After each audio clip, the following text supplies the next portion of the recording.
उत्पत्ति 37 अध्याय वचन 25 से हम आपके लिए पढ़ेंगे। आप इसे ध्यान पूर्वक सुनना है कि भाइयों में उस छोटे भाई यूसुफ को किस तरीके से शत्रु के हाथ में बेच दिया गया। बेचने वाला कहाँ रहा और बेचने वाला कहाँ रहा, तो हम उसको पढ़ेंगे उत्पत्ति 37 अध्याय वचन 25 से कि जो 15 साल की उम्र में स्वप्न देखा है, पर उनके भाइयों को ये चीज़ अच्छा नहीं लगा, क्योंकि उसके जो स्वप्न थे वो परमेश्वर की ओर से थे और दुनिया में जो चीज़ें हैं वो बिल्कुल विपरीत हैं परमेश्वर के। इसलिए उन भाइयों को भी वो स्वप्न अच्छा नहीं लगा और इसलिए यूसुफ को मारने का प्रयास किया गया। और उस चीज़ को हम पढ़ते हुए आगे बढ़ेंगे। उत्पत्ति 37 वचन 25 से, तब वे रोटी खाने को बैठ गए, आंखें उठाकर क्या देखा, आंखें उठाकर क्या देखा कि इस्माइलियों का एक दल ऊंटों पर सुगंध द्रव्य बलशान गंधरस लादे हुए गिलाद से मिस्र को चला आ रहा है। तब यहूदा ने अपने भाइयों से कहा, अपने भाई को घात करने, उसका खून छिपाने का क्या लाभ होगा। आओ हम उसे इस्माइलियों के हाथ बेच डालें। पहले मनुष्य पैसे में खरीदा जाता था, जैसे आज भी लोग खरीद लेते हैं, पर आज वो अपराध है, क्राइम है। पहले के समय में व्यवस्थाएं थी मनुष्य को खरीदने की। आओ हम उसे इस्माइलियों के हाथ बेच डालें और अपना हाथ उस पर से ना उठाएं, क्योंकि वो हमारा भाई और हमारी हड्डी और मांस है। सो उसके भाइयों ने उसकी बात मान ली। और तब आगे पहला इस्माइली लिखा गया, फिर यहाँ मिद्यानी आ गया और लिखा है कि मिद्यानी व्यापारी उधर से होकर उनके पास पहुँचे। पहला इस्माइली लिखा गया है, फिर मिद्यानी लिखा गया है और फिर मिस्र के हाथों बेचा जाना लिखा गया है। तो आगे पढ़िएगा। सो यूसुफ भाइयों ने उसको गड्ढे में से खींचकर जो गड्ढे में डाल दिया था, सभी मिलकर के उस भाई को, यूसुफ को उन लोगों ने गड्ढे से निकाला और फिर उसे इस्माइलियों के हाथ चांदी के 20 टुकड़ों में बेच दिया। आपसे सवाल किया जाए कि यूसुफ को कितने टुकड़े चांदी में बेच दिया गया, तो आपका उत्तर क्या होगा? 20 चांदी के टुकड़ों में बेच दिया गया। और यहाँ पर हम जो यूसुफ का कैरेक्टर पढ़ रहे हैं, ये यीशु मसीह की कैरेक्टर से मिलता जुलता है। प्रभु यीशु मसीह और यूसुफ का जो जीवन का जो तमाम घटनाएं हैं, ये हद तक मिलती जुलती हैं। इसलिए आपको बहुत ही अच्छे रीत से इसको समझना पड़ेगा। समझना है, इस्माइलियों के हाथ चांदी के 20 टुकड़ों में क्या कर दिया? बेच दिया। और वो यूसुफ को मिस्र में ले गए। कहाँ ले गए? मिस्र में ले गए। फिर आगे पढ़ते जाइए। और रूबेन ने गड्ढे में लौट कर क्या देखा कि यूसुफ गड्ढे में नहीं है, सो उसने अपना वस्त्र फाड़ा। रूबेन अंदर से यूसुफ से प्रेम करता था। ओके। और अपने भाइयों के पास लौटकर कहने लगा कि लड़का तो नहीं है, अब मैं किधर जाऊं। और फिर 31 आयत में लिखा, तब उन्होंने यूसुफ का अंग रखा लिया और एक बकरे को मार करके उसका लहू यूसुफ के अंग रखे में लगा दिया। ये बेचे जाने की प्रक्रिया को आप देख पा रहे हैं। बेचे जाने की प्रक्रिया है। ये जो सभी भाइयों ने मिलकर यूसुफ को बेचने का प्रयास किया और बेच दिया। फिर आगे लिखा, सो यूसुफ के भाइयों ने उसको गड्ढे में से खींचकर बाहर निकाला, इस्माइलियों के हाथ चांदी के 20 टुकड़ों में बेच दिया। वो यूसुफ को मिस्र में लेके गए जो व्यापारी थे।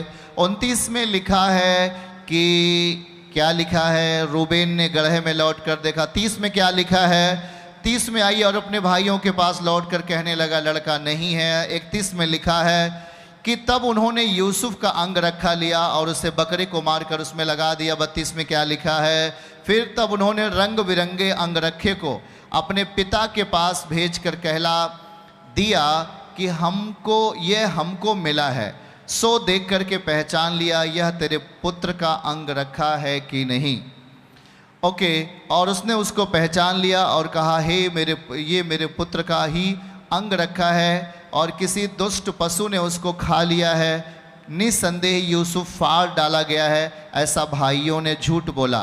तब याकूब ने अपने वस्त्र फाड़े, तब याकूब ने, इज़राइल ने अपने वस्त्र फाड़े, कमर में टाट लपेटा और अपने पुत्र के लिए बहुत दिनों तक वो रोता रहा, क्योंकि याकूब यूसुफ से बड़ा ही प्रेम करता था। उसके सब बेटे बेटियों ने उसको शांति देने का प्रयास किया, उसे शांति नहीं मिली और वह लगातार विलाप करता रहा कि मैं अपने पुत्र के साथ अधोलोक में उतर जाऊंगा, और इसलिए वो लगातार रोता रहा।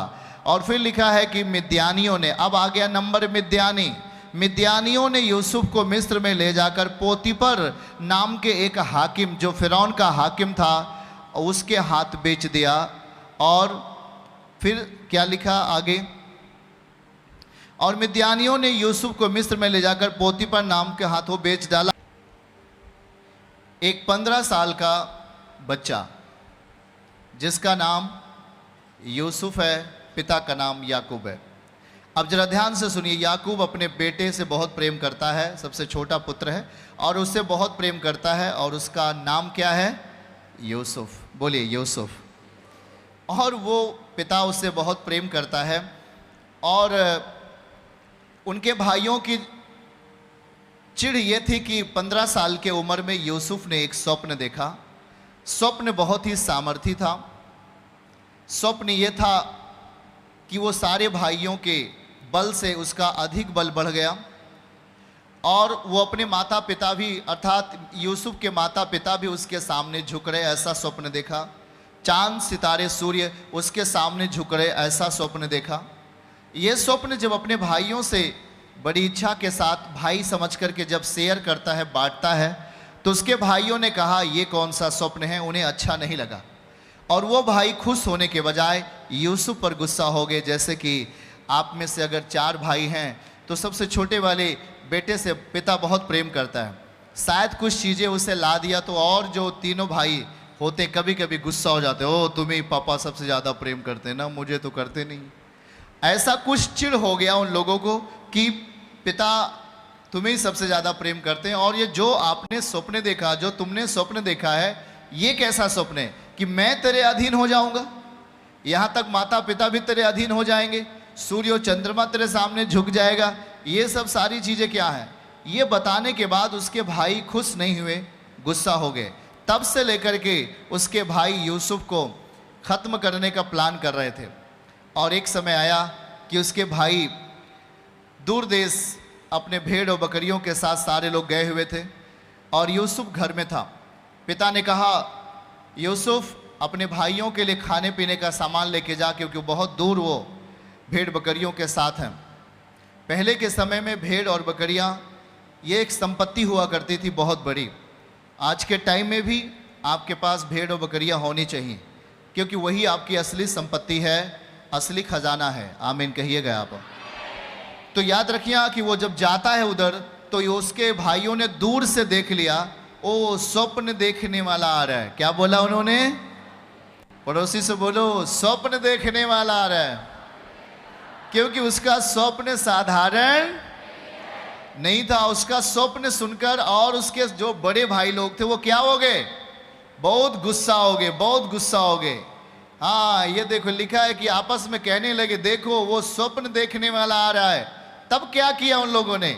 उसके बाद लिखा है, सो आओ हम उसे मार कर गड्ढे में डाल दें। शैतान आपको कहाँ डालना चाहता है बोल के बताओ।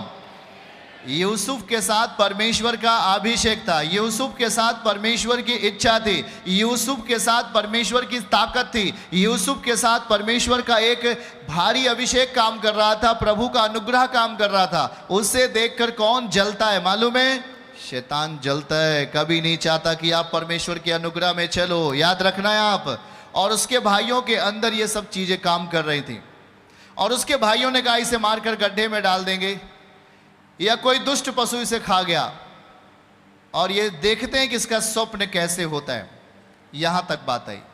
अब हमारा विषय आगे बढ़ना है कि इस यूसुफ को पकड़ करके गड्ढे से निकाल करके इसे इस्माइलियों के हाथ बेचा गया। अगर बाइबल के पुराने रब्बी जो विद्वान लोग हैं वो कहा करते हैं कि यूसुफ को 4 बार बेचा गया। कितनी बार बेचा गया? इसका जिक्र इसमें नहीं है, पर इसकी बातों से लगता है इसमें कि यूसुफ को कितनी बार बेचा गया। बोल के बताइए। वो 4 बार बेचा गया। कहाँ कहाँ बेचा गया उसको हम आपके सामने पढ़ रहे हैं। पहला, इस्माइलियों के हाथ बेचा गया, पहला। दूसरा, इस्माइलियों ने मिद्यानियों के हाथ बेच दिया, और फिर मिद्यानियों ने मिस्र के हाथ बेच दिया, और फिर मिस्रियों ने पोतीपर के हाथ बेच दिया। तो कुल मिलाकर अगर हम यहाँ ध्यानपूर्वक देखें तो यूसुफ कितने बार बेचा गया? 4 बार वो बेचा गया। सुन रहे हैं आप? जिस पर परमेश्वर का ग्रेस 15 साल की उम्र में आ गया, वो कितनी बार बेचा गया? शैतान ने उसे चाहा कि मैं इसे ख़त्म कर दूं, इसके अंदर का अनुग्रह खत्म हो जाए, ये मर जाए, या ये कुछ भी गुनाह में चला जाए। पूरा का पूरा प्रयास करता है। 4 बार बिचने वाला। बाइबल में 1 बार लिखा वो बिच गया। कितने चांदी के सिक्के में बेच दिया गया? बोल के बताइए, कितने चांदी के सिक्के में? उसके भाइयों ने 20 चांदी के सिक्के में एक यूसुफ अपने भाई को ही, जिस पर परमेश्वर का ग्रेस था, उसको कितने चांदी के सिक्कों में बेच दिया गया? बोल के बताइए। 20 चांदी के सिक्कों में। अब आगे जाइए, यीशु मसीह को कितने चांदी के सिक्कों में बेच दिया गया? 10 और बढ़ा दीजिए। हाँ, 10 और बढ़ा दीजिए, कितना हो गया? 30 चांदी के सिक्कों में किसको बेचा गया? और यूसुफ को कितने चांदी के सिक्कों में बेचा गया? ये उत्पत्ति की घटना है और ये आखिरी घटना सुसमाचार में।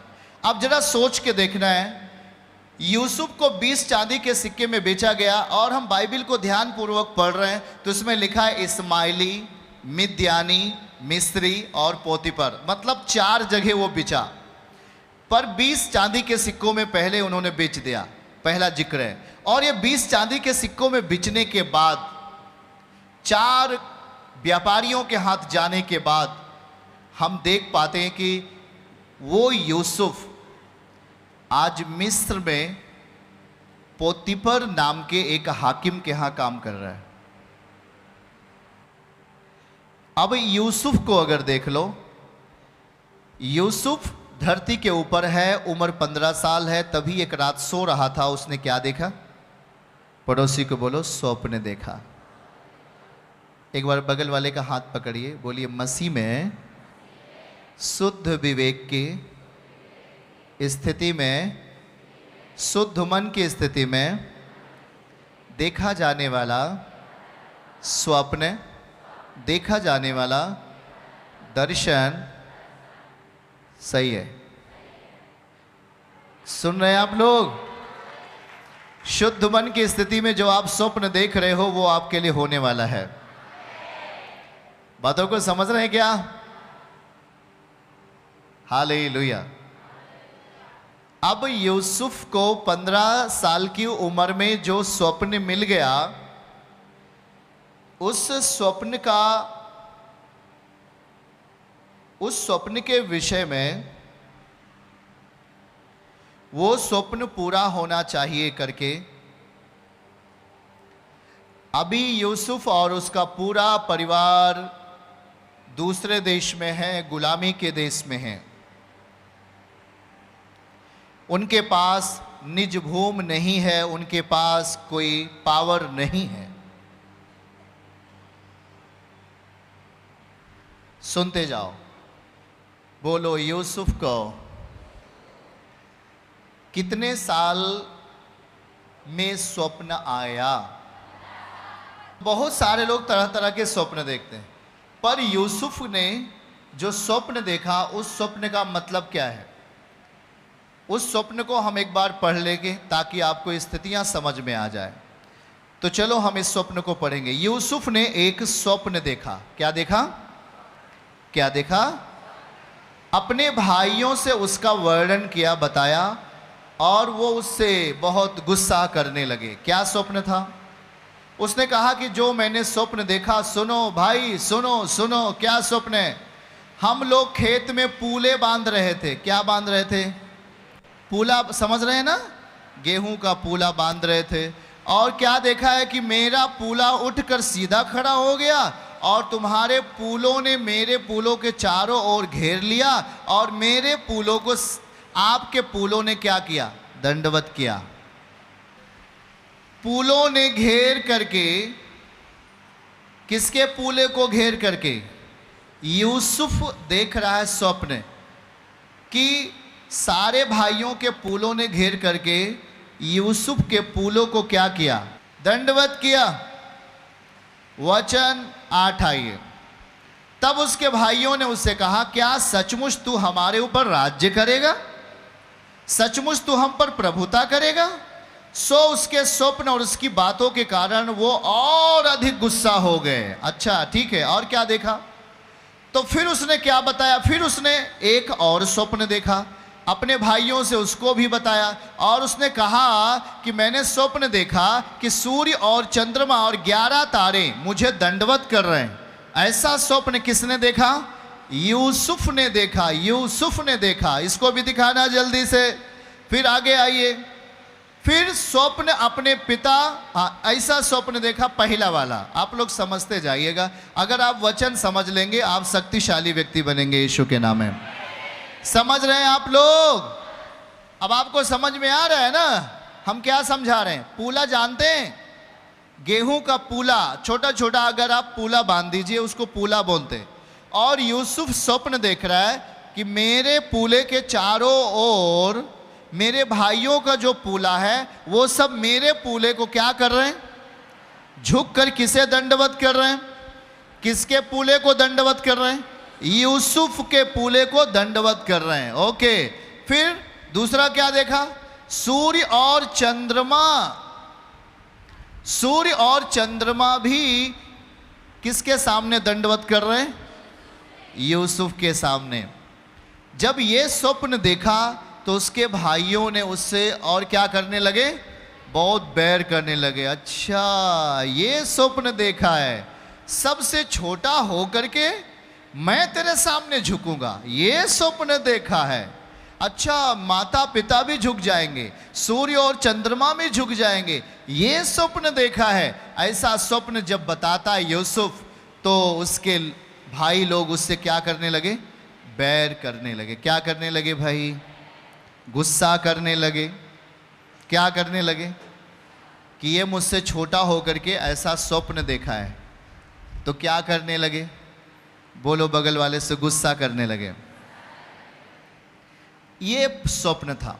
ये स्वप्न लगभग 15 साल की उम्र में यूसुफ को दिखाई दिया, परमेश्वर ने दिखाया, और ये एक भविष्य था। बोलो ये एक भविष्य था। किसका भविष्य था? यूसुफ का, उनके पूरे मंडली का, उनकी पूरे कौम का एक भविष्य था जिसे परमेश्वर ने 15 साल पहले दिखाया। मैं फिर से कह रहा हूं, आप जो स्वप्न देखते हो मसीह में, वो आपकी योजनाओं से जुड़ा रहता है। जरा ध्यान से सुनना है। किस परिस्थिति में? जब आपके मन शुद्धिकरण में जीते हैं, जब आप संपूर्ण दशा में प्रभु के साथ जीते हो, उस दशा में जो आप स्वप्न देखते हो वो आपका भविष्य है। चर्च की सभी प्रार्थनाओं को और परमेश्वर के दास के द्वारा टीचिंग सुनने के लिए और अपडेट्स को जानने के लिए हमारे इस चैनल को सब्सक्राइब करें और साथ में बेल आइकन को जरूर दबाएं ताकि जब भी लाइव प्रार्थना हो तो सबसे पहले आप देख सकें।